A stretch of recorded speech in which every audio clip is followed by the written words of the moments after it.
ஏமா கீழே வேலை முடிஞ்சிருச்சாம்மா, வந்துருமா, அழுகாதீங்க. வேலை முடிஞ்சிருச்சான், வேலை முடிஞ்சிருச்சான், கீழே 5 நிமிஷத்துல வந்துடும், அழுகாதீங்க, உட்காருங்க.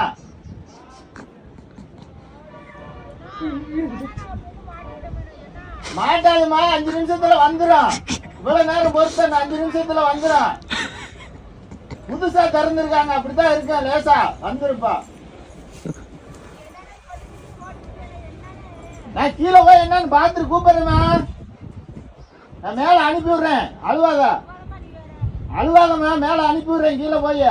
ஏமா கீழே வேலை முடிஞ்சிருச்சாம்மா, வந்துருமா, அழுகாதீங்க. வேலை முடிஞ்சிருச்சான், வேலை முடிஞ்சிருச்சான், கீழே 5 நிமிஷத்துல வந்துடும், அழுகாதீங்க, உட்காருங்க.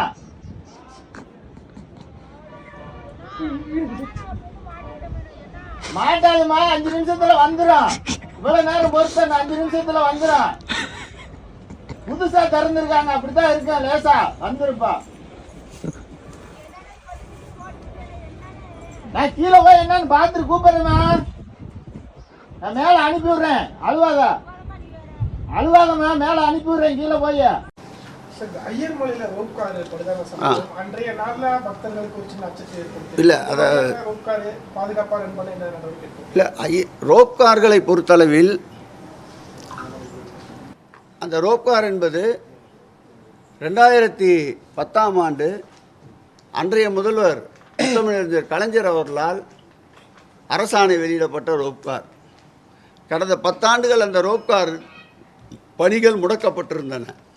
இந்த ஆட்சி ஏற்பட்ட பிறகுதான் ரோப்கார் உண்டு அறிவித்து விட்டு சென்றவர்கள் அதற்கு தேவையான பக்தர்களுக்கு கழிப்பிட வசதி, பார்க்கிங் வசதி போன்றவற்றை எதையும் ஏற்படுத்தவில்லை.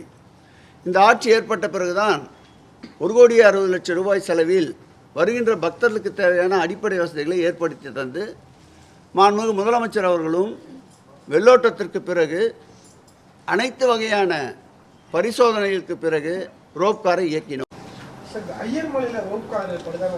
அன்றைய நாள்ல பக்தர்களுக்கு ஒரு சின்ன அச்சத்தை ஏற்படுத்தி இல்லை, அதை ரோப்கார் பாதுகாப்பாக என்பதை என்ன நடவடிக்கை? இல்லை, ரோப்கார்களை பொறுத்தளவில் அந்த ரோப்கார் என்பது 2010ஆம் ஆண்டு அன்றைய முதல்வர் முத்தமிழறிஞர் கலைஞர் அவர்களால் அரசாணை வெளியிடப்பட்ட ரோப்கார். கடந்த 10 ஆண்டுகள் அந்த ரோப்கார் பணிகள் முடக்கப்பட்டிருந்தன. இந்த ஆட்சி ஏற்பட்ட பிறகுதான் ரோப்கார் உண்டு அறிவித்து விட்டு சென்றவர்கள் அதற்கு தேவையான பக்தர்களுக்கு கழிப்பிட வசதி, பார்க்கிங் வசதி போன்றவற்றை எதையும் ஏற்படுத்தவில்லை. இந்த ஆட்சி ஏற்பட்ட பிறகுதான் 1,60,00,000 ரூபாய் செலவில் வருகின்ற பக்தர்களுக்கு தேவையான அடிப்படை வசதிகளை ஏற்படுத்தி தந்து மாண்புமிகு முதலமைச்சர் அவர்களும் வெள்ளோட்டத்திற்கு பிறகு அனைத்து வகையான பரிசோதனைகளுக்கு பிறகு ரோப்காரை இயக்கினோம்.